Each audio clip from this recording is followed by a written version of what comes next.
Circuitos, conexiones, mapas mentales, autopistas cerebrales, dendritas, el mundo de los neurocircuitos. Bienvenido, caminante, a esta fascinante entrega. Traemos el capítulo número 4, el circuito anal emocional territorial.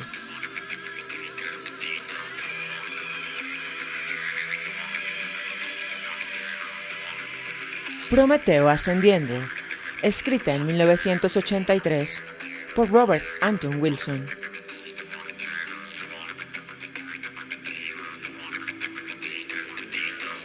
Leyendo totalmente en vivo para ti, desde el Cerro del Onix, Puebla, México, planeta Tierra, Vía Láctea Galaxia.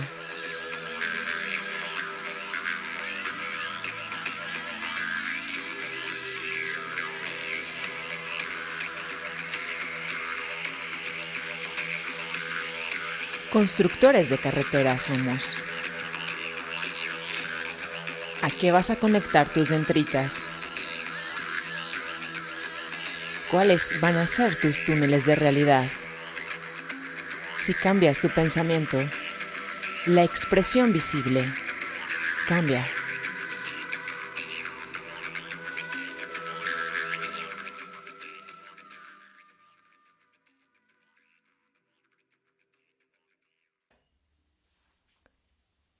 Capítulo 4.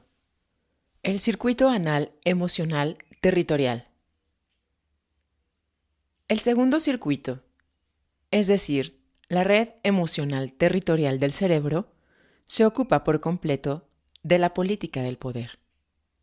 Este circuito patriótico está integrado en todos los vertebrados y tiene tal vez unos 500 millones o 1.000 millones de años. En el hombre moderno parece estar centralizado en el tálamo, el viejo cerebro, y está vinculado con el sistema nervioso voluntario y los músculos. Este circuito aparece en cada recién nacido cuando el comando maestro del ADN envía moléculas mensajeras de ARN para activar la mutación del recién nacido a niño, que implica, en primer lugar, permanecer erecto, caminar, el dominio de la gravedad, la superación de los obstáculos físicos y aprender a manipular a los demás políticamente son los puntos más vulnerables en los que se produce la impronta y el condicionamiento más duro. Los músculos que realizan estas funciones son rápidamente programados y se convierten en reflejos crónicos de por vida.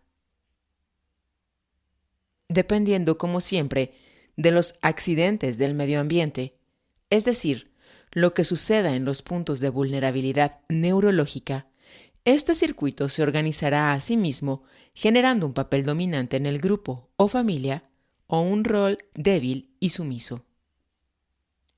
Sin entrar en una selva con los etólogos para darse cuenta, se puede observar este proceso de impresión propio de los mamíferos en cualquier camada de cachorros. Se puede determinar muy rápido quién es el líder o top dog y quién se queda atrás, bottom dog. El estatus en el grupo o la tribu es asignado sobre la base preverbal del sistema de señalización kinésica en los reflejos musculares. Todos los juegos emocionales o trucos que figuran en el popular juego psicológico del Dr. Eric Berne y su análisis transaccional son huellas del segundo circuito o políticas mamíferas comunes. Extraído de mi novela El gato de Schrödinger, la mayoría de los primates domesticados de Terra no saben que fueron primates. Ellos pensaban que eran algo aparte y superior al resto del planeta. Incluso la columna de Benny Benedict, Un mes para ir, se basaba en esa ilusión.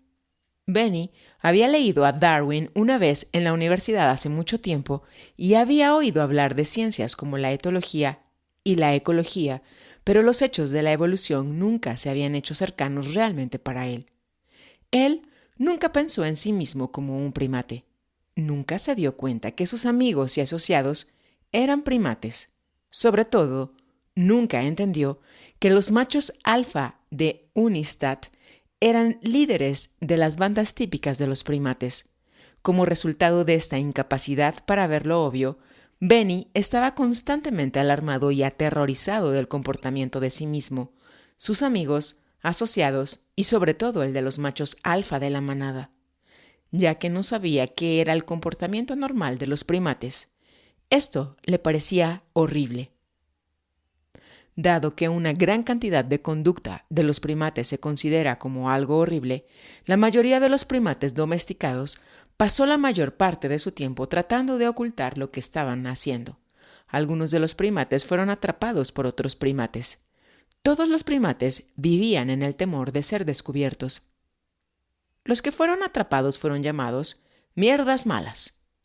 El término mierda mala fue una expresión profunda de la psicología de los primates. Por ejemplo, una primate salvaje, una chimpancé, que aprendió el lenguaje de señas por dos primates domesticados o científicos, espontáneamente juntó los signos de mierda y científico para describir un científico que no le gustaba. Ella lo llamaba científico de mierda. También juntó los signos de mierda y chimpancé para otro chimpancé que no le gustaba. Ella lo llamó chimpancé de mierda. Los primates domesticados se dicen entre sí, eres una mierda, a menudo. Esta metáfora era profunda en la psicología de los primates porque ellos marcan su territorio con excrementos y a veces se arrojan excreciones el uno al otro cuando disputan por territorio. Un primate escribió un libro largo describiendo con lujo de detalles cómo sus enemigos políticos debían ser castigados. Imaginó un enorme agujero en el suelo, con llamas, humo y ríos de mierda. Este primate se llamaba Dante Alighieri. Otro primate, lo siento, otro primate escribió que cada bebé primate pasa por una etapa en que se es susceptible en modo particular a la biosupervivencia, es decir, los alimentos, es decir, el pecho de su madre. Él llamó a esto la fase oral. Dijo que el niño luego llega a una etapa de aprendizaje de la política mamífera, es decir, reconocer al padre, al macho alfa, su autoridad y demandas territoriales. Él llamó a con una idea que algunos primates compartieron, la fase anal. Este primate se llamaba Freud. Él había tomado su propio sistema nervioso y examinó sus circuitos periódicamente alterando su estructura con neuroquímicos. Entre los insultos anales intercambiados por los primates domesticados cuando luchaban por su espacio estaban «métetelo por el culo», «me cago en tal cosa», «estás lleno de mierda», entre otros. Uno de los machos alfa más admirados en el reino de los francos era el general Cambronne. Él se ganó esta adulación por la respuesta que dio cuando se le pidió rendirse en Waterloo. Merde, fue la respuesta que dio Cambronne. La palabra petardo significa una especie de fuego artificial. Viene de la misma raíz que pedo. La mentalidad del general Cambronne era típica de los machos alfa de la casta militar. Cuando los primates iban a la guerra o se violentaban de otras maneras, ellos siempre decían que estaban a punto de hacer mierda al enemigo. También hablaban de cagarse a los demás. El reflejo estándar de autoridad en el circuito emocional territorial lleva a engrosar los músculos y aullar. Encontrarás esto entre las aves, los mamíferos y en la reunión del directorio de tu banco local. El reflejo de sumisión es empequeñecer los músculos, bajar la cabeza y arrastrarse. Vas a encontrar esto entre los perros, primates, aves y empleados que desean mantener sus puestos de trabajo. Si el primer circuito de biosupervivencia es impreso principalmente por la madre, el segundo circuito emocional territorial es principalmente impreso por el padre, el macho alfa más cercano. Se ha propuesto por el sociólogo G. Rattray Taylor que las sociedades oscilan ida y vuelta entre periodos matriarcales en los que predominan los valores maternales u orales y periodos patriarcales en los que va en ascenso valores paternales u anales. La tabla de Taylor de las características de estos periodos matriarcales y patriarcales es la siguiente. Características del periodo matriarcal. Es permisiva respecto al sexo. Da libertad a las mujeres. Las mujeres tienen alto estatus. La castidad no valorada. Es igualitaria, progresista. No desconfía de la investigación. Tiene diferencias minimizadas entre sexos. Hay miedo al incesto. Es hedonista y es una madre diosa. Características del periodo patriarcal. Es restrictiva respecto al sexo. Hay una limitación en la libertad de la mujer. Las mujeres cuentan con bajo estatus. La castidad es altamente valorada. Es totalitaria, conservadora. Desconfía de la investigación. Tiene diferencias maximizadas entre sexos. Tiene miedo a la homosexualidad. Es ascética y tiene un padre Dios.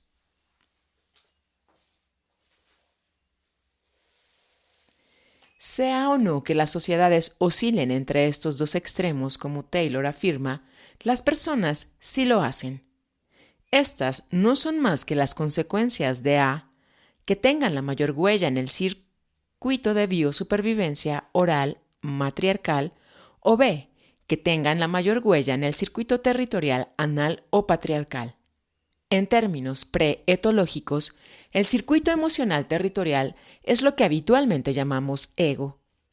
El ego es simplemente el reconocimiento mamífero de su situación en el grupo.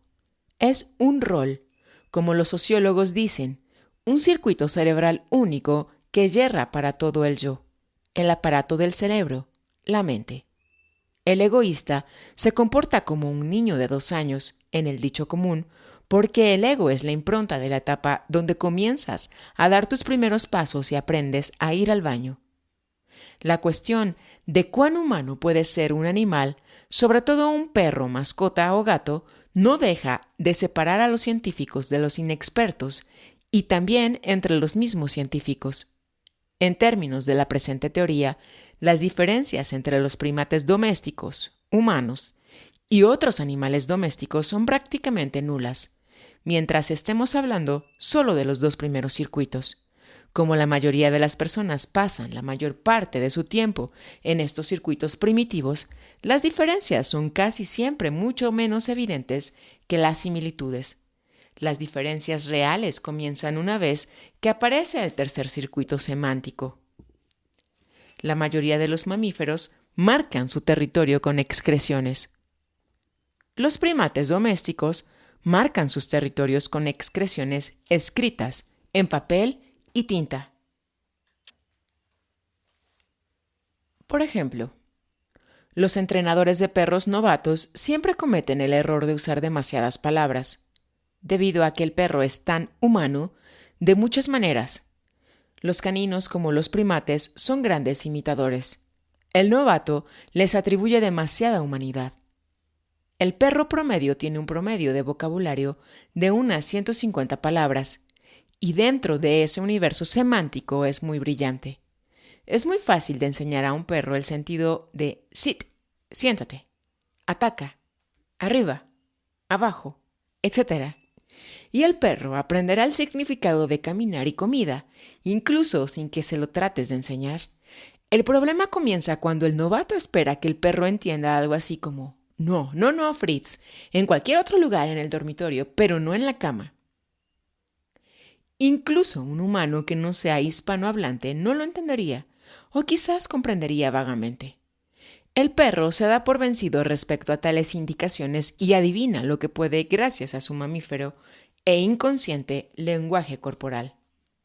La comprensión de estas distinciones puede mejorar considerablemente nuestra comunicación primate-canina. Por ejemplo, mi esposa, una socióloga, entrenó a nuestro perro Colmillo a no mendigar en la mesa de la manera más directa en el lenguaje mamífero posible. Ella simplemente le gruñó las primeras veces que se le acercó mientras ella estaba comiendo. Ella había leído sobre etología, por supuesto. Colmillo entendió plenamente. Pronto aprendió a evitar la mesa mientras los líderes de la manada, mi esposa y yo, estábamos comiendo. Sus programas genéticos le dijeron que nosotros éramos los perros grandes o lo más parecido a los perros grandes que pudo encontrar en ese medio ambiente. Los perros, como los lobos, tienen un programa genético sobre no molestar a los perros grandes mientras que estén comiendo. El gruñido, dijo él, todo lo que necesitaba saber acerca de los parámetros locales de esa regla. Colmillo, por cierto, era una mezcla entre Dachshund y labrador, y de aspecto extraño a la mayoría de los seres humanos. La gente me paraba en la calle mientras yo lo estaba paseando y me preguntaba, ¿qué es eso? Las personas, en casos extremos, que tienen la mayor impronta en este circuito territorial emocional, tienden a ser musculotónicos, es decir, que poseen la mayor parte de su atención y energía en los sistemas musculares de ataque, defensa y tienen una contextura entre mediana y grande, lo suficiente como para ser difíciles de derribar, pero además lo suficientemente ligeros como para ser rápidos y vigorosos. A menudo se convierten en levantadores de pesas o físico-culturistas y tienen una absorción extraordinaria para demostrar su fuerza. Aún dándose la mano con ellos, aparece el mensaje de que no están intercambiando amistad, sino que demostrando poder. La mayoría de las sociedades de este tipo derivan a lo militar y sus propensiones son objeto de un uso etológico adecuado, defendiendo los territorios tribales. La orientación anal de este circuito explica la rareza del discurso militar observado en primer lugar por Norman Mailer. Culo significa uno mismo en su totalidad y mierda quiere decir todas las circunstancias que estén alrededor.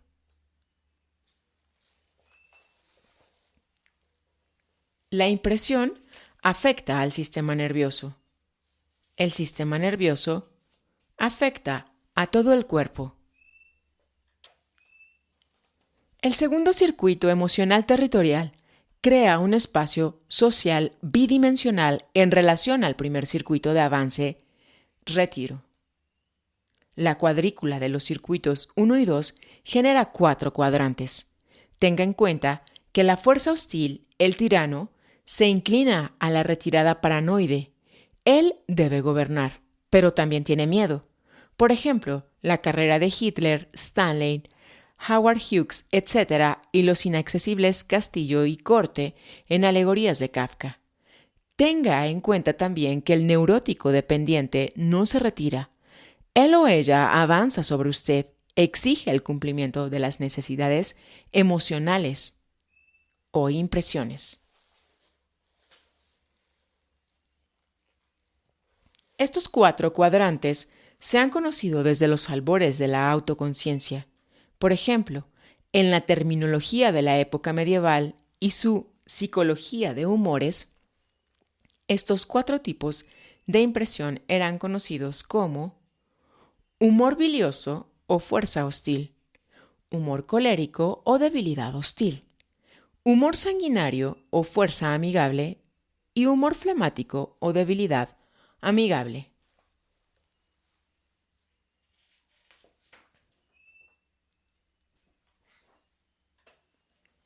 En el sentido de las agujas del reloj, el tipo sanguinario o fuerza amigable fue identificado con el arquetipo del león y el elemento fuego. El león, debido a la dignidad de estos grandes felinos, representan algo bueno, fuerza, y el fuego representa el poder. El tipo flemático, debilidad amigable, se identificó con el arquetipo ángel y el elemento agua. Estas personas son muy sensibles a la lucha y van con la corriente. Los tipos coléricos se identificaron con el arquetipo del toro, sospecha, truculencia, paranoia, y el elemento tierra por lentitud y estupidez. Esta es la tradicional posición de las razas derrotadas frente a sus conquistadores. Los tipos biliosos o fuerza hostil se identificaron con el arquetipo del águila, símbolo de la Roma imperial, la familia real alemana, etc., y el elemento aire. El aire probablemente significa cielo, ya que estos tipos parecen grandes y poderosos. Estos símbolos se remontan muy lejos en el tiempo. Los cabalistas los encontraban en el Antiguo Testamento, donde de hecho el león, ángel, toro, águila aparecen en Ezequiel.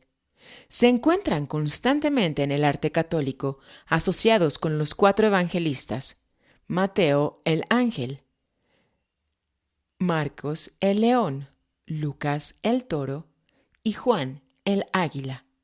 Y aparecen en todos los diseños de cartas del tarot, tanto medievales como modernas.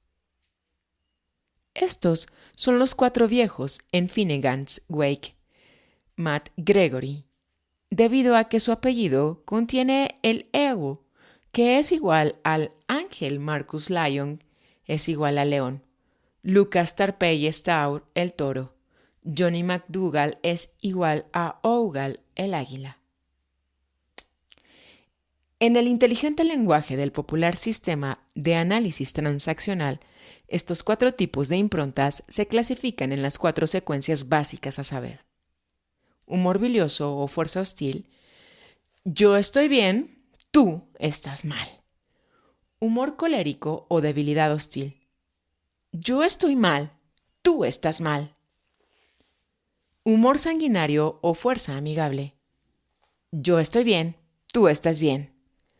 Humor flemático, debilidad amigable, yo estoy mal, tú estás bien.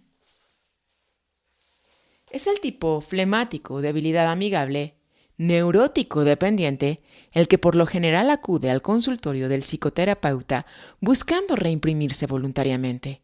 Ellos no están bien, pero tienen gran fe en que el terapeuta está bien.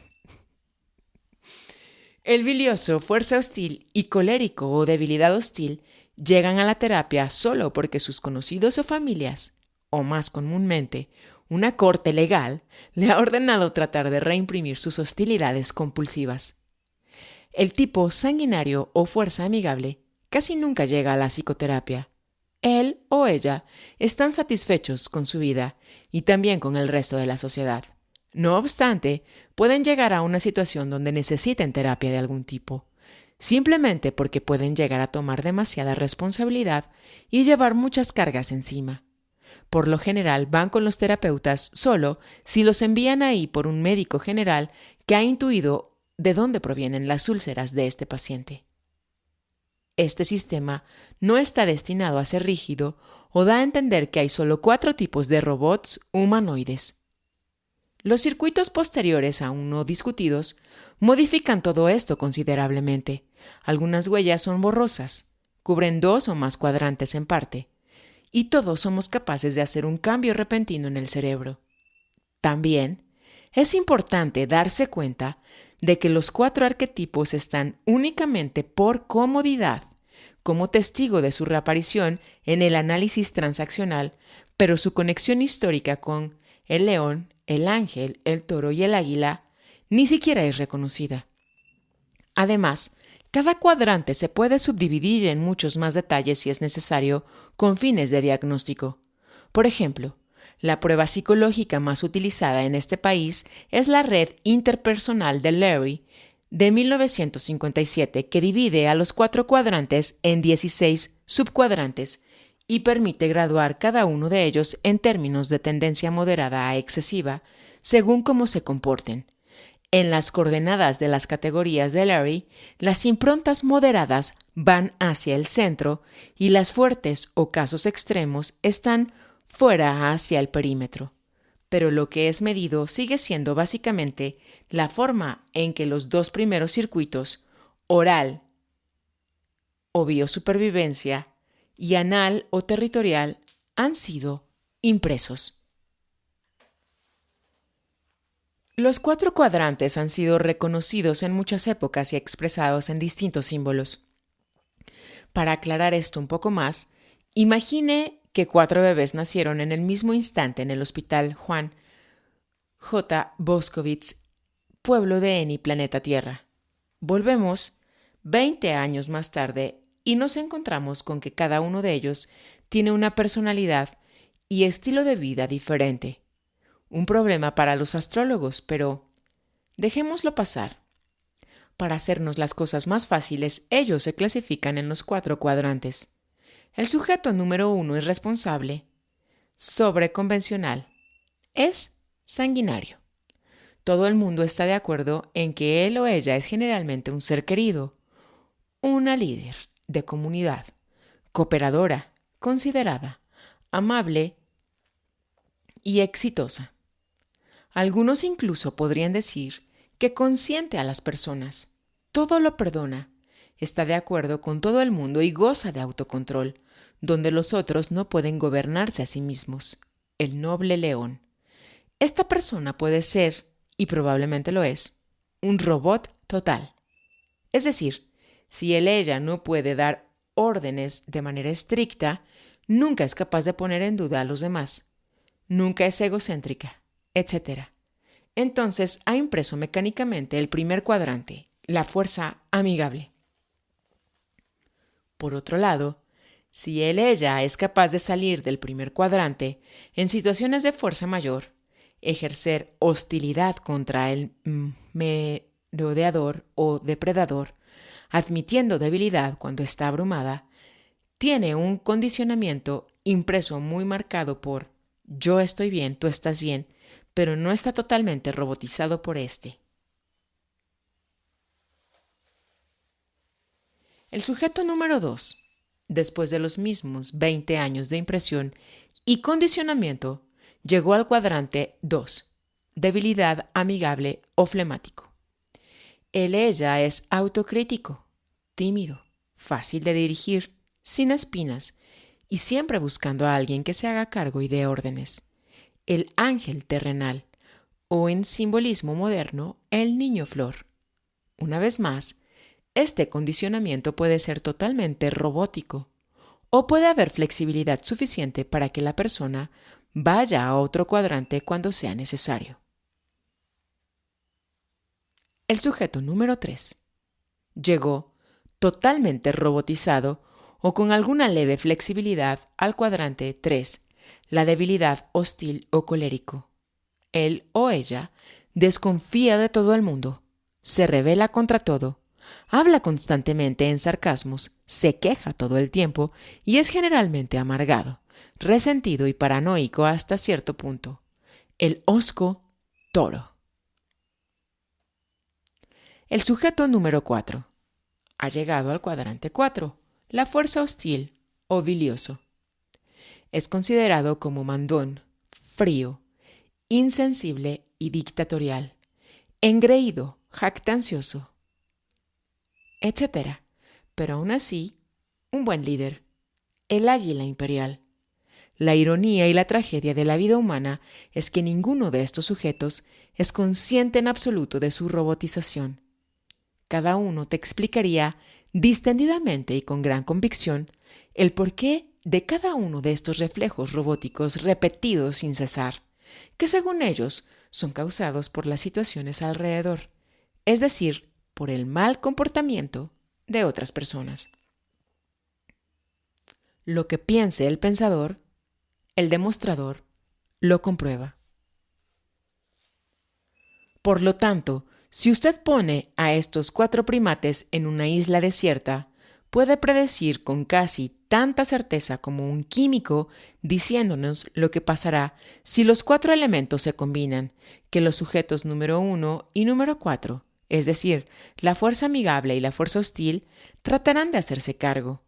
El número 1 para ayudar a los demás, el número 4 porque no puede imaginar a nadie más en el control.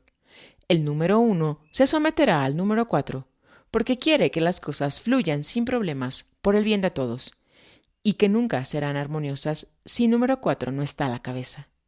A número 2, o debilidad amigable, no le importa si el número 1 o el número 4 encabezan el grupo, con tal de que alguien más tome las decisiones. Y el número 3 se quejará todo el tiempo, no importa quién esté a cargo, mientras que hábilmente sigue evitando cualquier acción que requiera tomar alguna responsabilidad. Las mismas decisiones políticas serían efectuadas por 4 chimpancés o 4 perros, si tienen la impresión de 4 cuadrantes divididos por igual como nuestro ejemplo hipotético. Los sociobiólogos, como son muy conscientes de estos 4 cuadrantes tanto en las sociedades humanas como en los animales, afirman que cada organismo nace con una predisposición genética para asumir uno de estos roles. Los críticos de la sociobiología, que son liberales dogmáticos, denuncian esta idea considerándola monstruosa. No vamos a tratar de decidir aquí tan fácil asunto, ya que cualquier intento de dilucidar qué aspectos del comportamiento son genéticos y cuáles se aprenden después del nacimiento siempre terminan en metafísica ideológica por la ausencia de datos reales. Decimos simplemente que nazcamos o no con una predisposición para un cuadrante, todos los organismos nacen con una predisposición de vulnerabilidad de impresión y la impronta, una vez puesta en los circuitos neurales, actúa robóticamente al igual que cualquier condicionamiento genético. Cómo cambiar estas impresiones será discutido a medida que avancemos. Los ejercicios en cada capítulo están destinados a hacer estas improntas un poco menos rígidas, más flexibles. Los 2 primeros cuadrantes de la red de Lurie, fuerza amigable y fuerza hostil, corresponden aproximadamente a lo que Nietzsche llamó Herrenmoral, la ética de las clases dominantes. De hecho, la fuerza hostil es la encarnación de la bestia rubia de Nietzsche, el tipo primitivo del conquistador pirata que encontramos en los albores de cada civilización. Esto es lo que Nietzsche también llamado el animal o la forma no sublimada de la voluntad de poder. La fuerza amigable, por otra parte, no corresponde a la sublimada voluntad de poder de Nietzsche, salvo muy ligeramente. Para saberlo, tendremos que esperar hasta que lleguemos al circuito quinto neurosomático, la etapa de la evolución consciente. Los 2 cuadrantes inferiores, debilidad amigable y debilidad hostil, corresponden a la Sklavmoral de Nietzsche, la ética de esclavos, siervos, castas menores o personas de clase inferior en todas partes. El concepto de Nietzsche de resentimiento, la venganza, como motivo oculto dentro de las filosofías altruistas, afirma que hay un elemento de hostilidad incluso dentro del sitio de debilidad amigable de la red, es decir, en la convencional ética cristiana, como lo ejemplifica la imagen de Dulce Jesús manso y humilde. En esta paradoja, la debilidad amigable es una debilidad hostil encubierta. El niño Flor es un potencial robot asesino. Vuelve a aparecer en el lenguaje clínico moderno con el concepto de pasivo-agresivo. Los ocultistas, en su jerga extraña, describen estos tipos como vampiros psíquicos. Por ello, Nietzsche afirma que San Pablo había destruido el Evangelio, Evangel, buenas noticias, de Jesús y lo reemplazó con un Disangel, malas noticias. El Evangelio de Jesús, como Nietzsche lo vio, fue la sublimada voluntad de poder, el camino de la evolución consciente de la superhumanidad. La Disangel, es decir, las malas noticias creadas por San Pablo eran tradicionalmente slack moral, es decir, esclavos, obedeced a vuestros amos, pero alimenten su resentimiento con la firme convicción de que ustedes son buenos y ellos malos, y que finalmente tendrán el placer de verlos arder en el infierno para siempre. El mismo análisis aparece en esta inolvidable copla de la inteligencia comunista en la década de 1930. Cada Qumran es un pequeño punto de odio concentrado. Es interesante darse cuenta que Nietzsche redujo el lenguaje psicológico de sus libros mientras avanzaba y lo reemplazó con el lenguaje fisiológico. Por ejemplo, en sus obras posteriores, como El Anticristo, El resentimiento en la moral de esclavos, Cristianismo convencional, es diagnosticado como una reacción característica fisiológica de determinados tipos físicos. Nietzsche iba en el camino correcto, pero careciendo de la neurología, buscó la fase física de estos procesos solo en la genética. La teoría de las improntas sugiere, por el contrario, que tales reflejos fisiológicos de inferioridad son creados por desencadenantes específicos en momentos tempranos de vulnerabilidad e impresión. Pero sin embargo, éstas influyen a todo el cuerpo a la vez y por lo tanto son fisiológicas. Cualquier actor profesional lo sabe y su cuerpo cambia físicamente si está representando a un personaje fuerte o si está representando a un personaje débil. Rod Steiger, en particular, en realidad, parece ser más alto o más bajo dependiendo de si está representando a un líder o a una persona de bajo estatus. Recuerda una vez más que todas estas categorías son para nuestra conveniencia y que la naturaleza no ha empleado los límites definitivos que usamos en nuestros modelos de esta. Así, en el esquema de Larry de 1957, podemos subdividir aún más a nuestros 4 tipos en 16 tipos con 4 grados de cada uno para un total de 64 subtipos. En la siguiente sección, para simplificar lo que puede parecer demasiado complejo, vamos a reducir todo de nuevo, solo para llegar a las interacciones de los 2 primeros circuitos. Cualquier sistema para describir el comportamiento humano debe ser lo suficientemente flexible como para extenderse de manera indefinida y también debe conservar el sentido inicial cuando se reduce de nuevo a sus fundamentos. Ya que todos tenemos un circuito territorial emocional, necesitamos ejercitarlo a diario.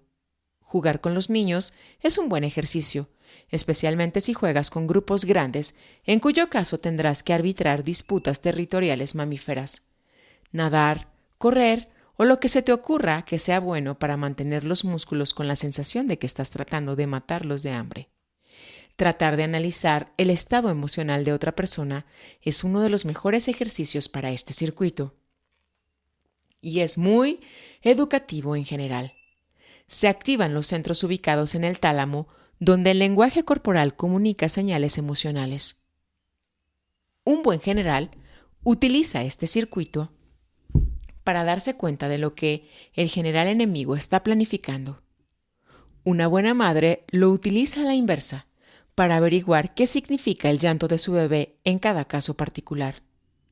El trabajo avanzado con este circuito involucra algunos de los riesgos en las relaciones personales que incluyen juegos como el aprender a intimidar a alguien, si es que nunca ha podido hacerlo antes, aprender a comportarse dócilmente si usted nunca ha sido capaz de hacer eso antes, y aprender a expresar la ira de manera apropiada y dejarla ir cuando ya no sea necesario. Será observado por los lectores reflexivos o visualmente orientados que cada tipo extremo puede ser expresado en la red de Larry como trozos de un pastel fuera del centro. Obviamente, una persona idealmente equilibrada, es decir, no robotizada y capaz de adaptarse a las circunstancias que vayan surgiendo, no sería tan descentrada. Tal persona sería capaz de moverse un poco en cada cuadrante, de acuerdo a los tiempos y estaciones, como dicen los chinos, pero básicamente manteniéndose centrado entre todos ellos. Ella o él pueden ser gratificados como un círculo. El círculo central oscuro representa la individualidad diamantina de este ideal de persona, alejada de improntas robóticas. El círculo gris representa la capacidad de salir de cada cuadrante en tiempos en que sea necesario. Los círculos de este tipo, llamado mandalas, son ampliamente utilizados para la meditación en la tradición budista. Con frecuencia son acorralados por 4 demonios que evidentemente, como el león occidental, el toro, el ángel y el águila, representan los extremos que deben evitarse.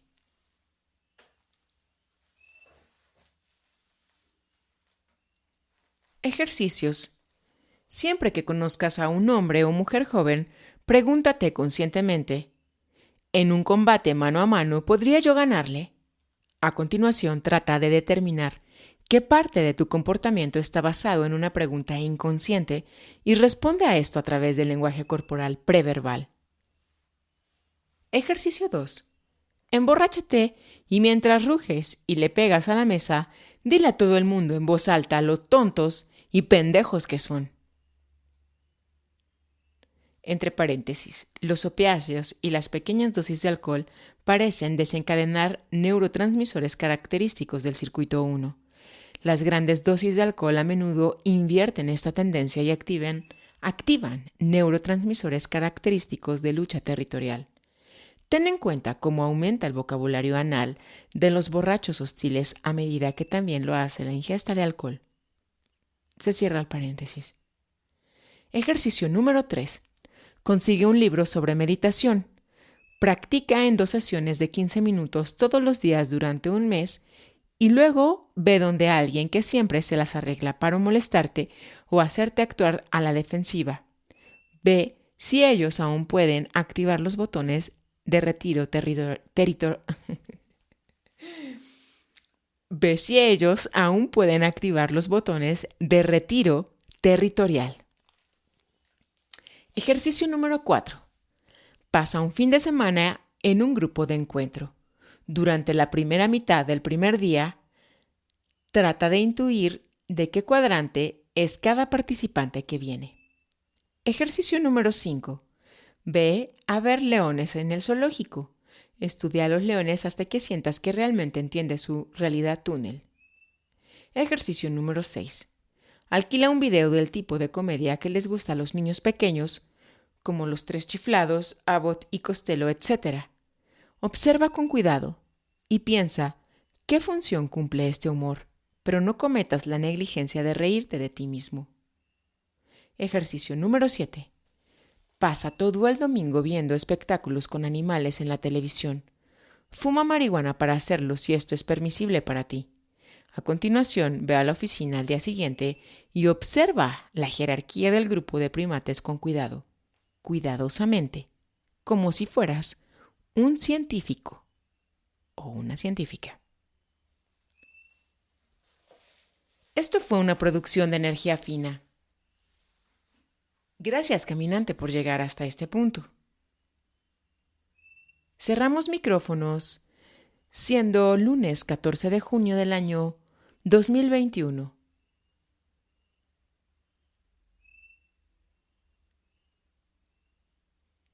Siendo las 21:07 horas de la noche.